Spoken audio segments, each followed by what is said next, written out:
Halo pemirsa, senang sekali saya Safina dapat hadir kembali ke hadapan Anda dalam Design and Decor.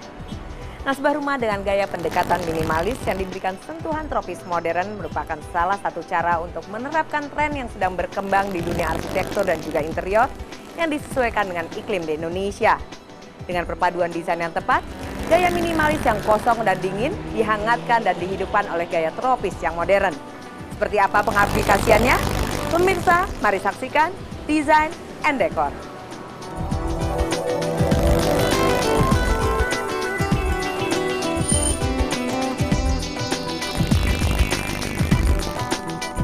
Sebuah rumah tinggal yang menggabungkan desain minimalis dengan unsur tropis modern untuk menciptakan oase yang nyaman dan rileks.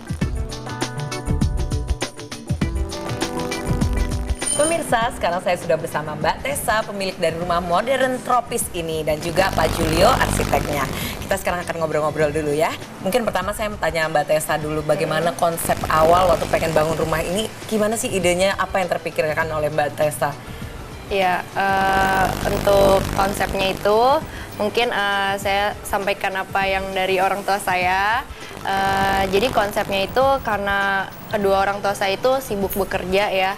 Jadi mereka tuh udah lewatin macet di Jakarta, udah kantornya jauh. Jadi mereka pengen punya rumah tuh yang kalau pulang pokoknya semuanya rasanya nyaman, rasanya kayak berada nggak jauh dari hingar-bingar Jakarta gitu. Makanya dibikinnya dengan konsep minimalis tropis ini. Nah, sekarang saya mau tanya Pak Julio nih jadinya. Gimana nih merealisasikan konsep sketsa yang ada ke ide desain yang rumah yang sudah ada ini? Pada awalnya si owner Ibu Jenita sendiri memberikan suatu pegangan adalah pensoningan setiap ruang-ruang yang ada sesuai dibutuhkan.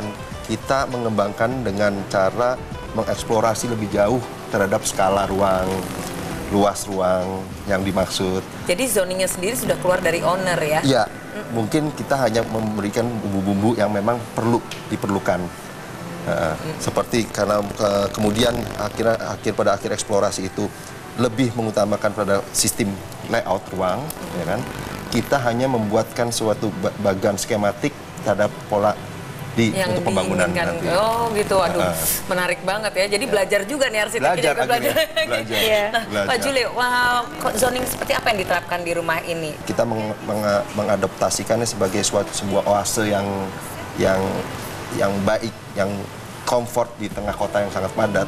Kita membuatnya suatu celah di mana ruang kita desain saling berkesinambungan satu dengan yang lain. Saya ngeliat banyak bukaan di dalam rumah ya, termasuk juga banyak kebukaan. Apa itu salah satu permintaan owner atau salah satu cara untuk mengakali sirkulasi udara yang ini ya? Owner berusaha memberikan suatu guideline ke kita. Guideline kita berupa adalah suatu kompartemen seperti layaknya kereta api gerbong. Kemudian kita mengglobalisasikannya dalam sistem layout itu. Ada misalnya di pantry kita tutup pakai sliding door. Yang kemudian kita hanya mengatasi dengan cara translucent atau transparan. Nah Mbak Tessa, waktu milih interiornya sekarang ke dalam, apa yang diterapkan oleh Mama pernak-perniknya ke dalam rumah ini gitu? Kalau untuk interiornya ini kan karena minimalis tropis ya, jadi banyak Mama pakai kayu-kayu gitu. Terus barangnya juga dicarinya benar-benar detail. Pokoknya kalau nggak ketemu yang pas banget, nggak mau, pokoknya tunggu deh sampai dapat yang pas gitu. Nah kalau kolam renang sendiri ini juga salah satu yang unik, banget menarik ya dari pertama saya masuk. Wah ini idenya seru banget nih, ada kolam renang yang masuk ke bawah dan di ruang tamu dengan lantai kaca ya. Bisa cerita sedikit nggak awal muasalnya ide ini gitu loh? Prinsipalnya itu kembali kita dihadapkan pada kolam renang ini masuk, pokoknya nggak mau tahu deh caranya gimana deh. Coba kamu yang sebagai arsitek coba berpikir, ya kan? Memang pada awal konsep itu kita lebih enak karena memang ada penggabungan dua masa. Ini sebenarnya layout rumah ini kan berbentuk U ya, ya kan? Masa yang di depan dengan masa yang di belakang adalah yang public dengan yang private, ya kan? Itu kita membutuhkan suatu transisi penghubung. Jadi kita menyebutnya sebagai connecting bridge. Ya kan, connecting bridge ini yang membuatnya sebagai suatu masa ruang transisi untuk ruang keluarga yang kita tempatkan, tapi tetap berkesinambungan untuk misalnya view tetap terjaga. Secara horizontal tetap terjaga, tapi secara vertikal tetap terjaga. Aduh, terima kasih Pak Julio, Tessa, thank you banget. Gitulah pemirsa obrolan kita dengan Tessa dan Pak Julio mengenai rumah minimalis tropis ini. Arsitektur minimalis berbicara mengenai sebuah kekosongan, keminimalan, dan kejujuran sebuah ruang. Desain ini dipadukan dengan efek tropis untuk memberi kehidupan pada kekosongan tadi.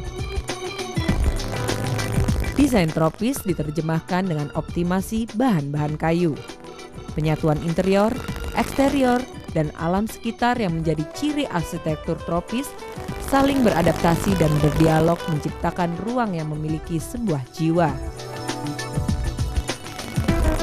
Arsitektur dan desain interiornya saling mengisi untuk mendapatkan sebuah ambience dan mood yang diinginkan, sehingga pada akhirnya rumah tinggal ini menjadi oase yang tampil memberikan kenyamanan dan relaksasi bagi pemiliknya.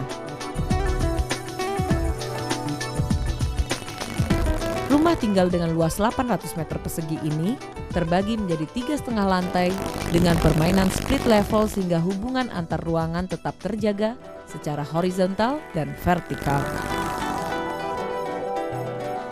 Pembagian ruang dan layout digambarkan dalam sebuah penjabaran strategi cerdas dan mampu menciptakan ruangan-ruangan yang saling berkesinambungan.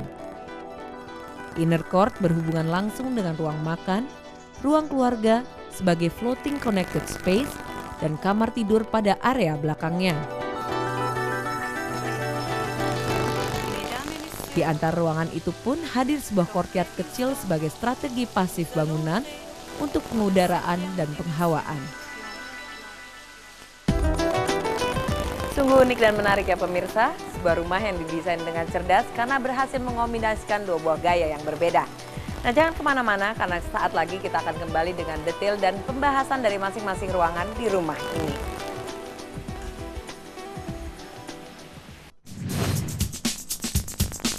Next on Design and Decor.